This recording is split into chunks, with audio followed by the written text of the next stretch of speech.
ओम नमः शिवाय. साधना प्रभामध्ये तुमचे खूप खूप स्वागत. कथा पिठोरी अमावस्याची. आटपाट नगर होतं. तिथे एक ब्राह्मण राहत होता. त्यांच्या घरी श्रावणातल्या अमावस्येला बापाचं श्राद्ध असे.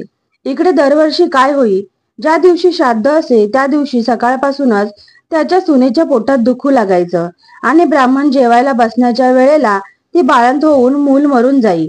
असं झालं की ब्राह्मण तसेच उपाशी जात. असे लागोपाठ 6 वर्ष झालं.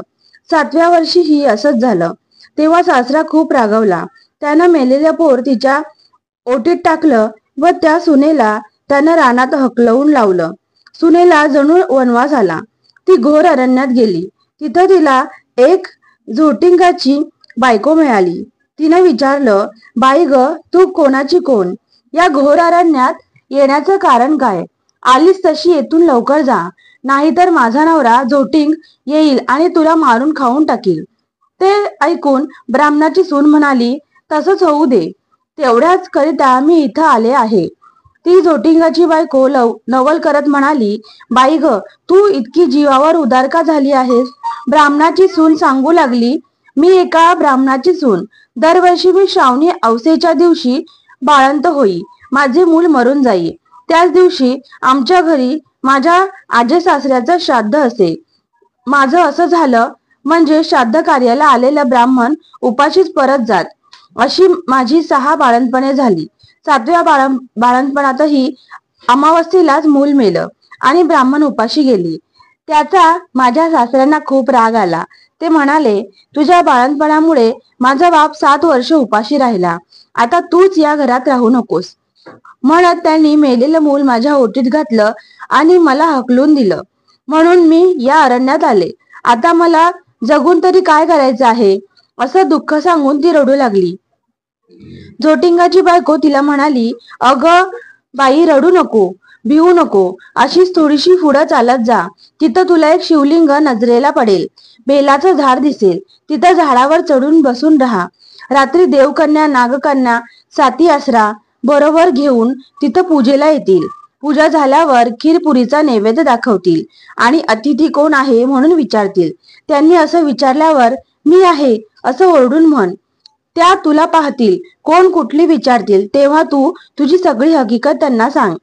ब्राह्मणाची सून बरं म्हणाली. तिथून उठली आणि पुढे चालत गेली. तिने एक मोठं बेलाचं झाड पाहिलं. तिथं येऊन तिनं अवतीभोवती नजर टाकली. तो तिथं शिवलिंग दृष्टीस पडलं.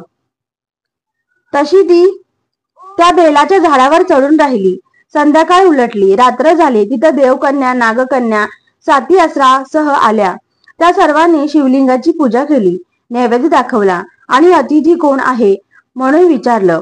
त्याबरोबर ती ओरडली, मी आहे, आणि झाडावरून खाली उतरली. तेव्हा त्या सर्वांनी वळून आश्चर्यानं मागं पाहिलं. त्यांना ब्राह्मणाची सून दिसली. तिला देवकन्या, नागकन्या व साती आसराने विचारलं, तू कोण, कुठली? तिनं घडलेली सर्व हकीकत सांगितली. देवकन्या, नागकन्यांनी मुलाबद्दल विचारलं. तेव्हा आसऱ्यांनी ती दाखवलं. पुढे त्यांनी 7ही मुलांना जिवंत केलं. तिला हे व्रत सांगितले आणि मूल परत दिली. तिला 64 योगिनींची पूजा करण्यास सांगितली.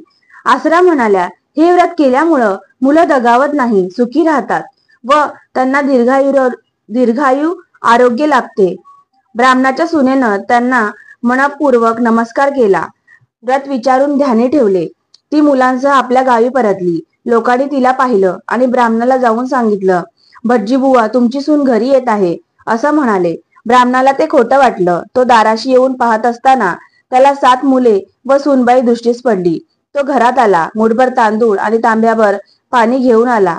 तांदूळ सुनेवरून व मुलांवरून ओवाळून टाकले आणि हातपाय धुवून घरात आला. सुनेनं सगळी हकीकत सांगितली. सर्वांना आनंद झाला. ती मुलाबाळांसह सुखानं नांदू लागली. ही 60 उत्तराची कहाणी 5 उत्तरी सफळ संपूर्ण. पिठोरी व्रतकथा संपूर्ण. अशी शिवार्पणमस्तु. ओम नमः शिवाय. परमहंस सद्गुरु स्वामी मकरंदनाथाय नमः.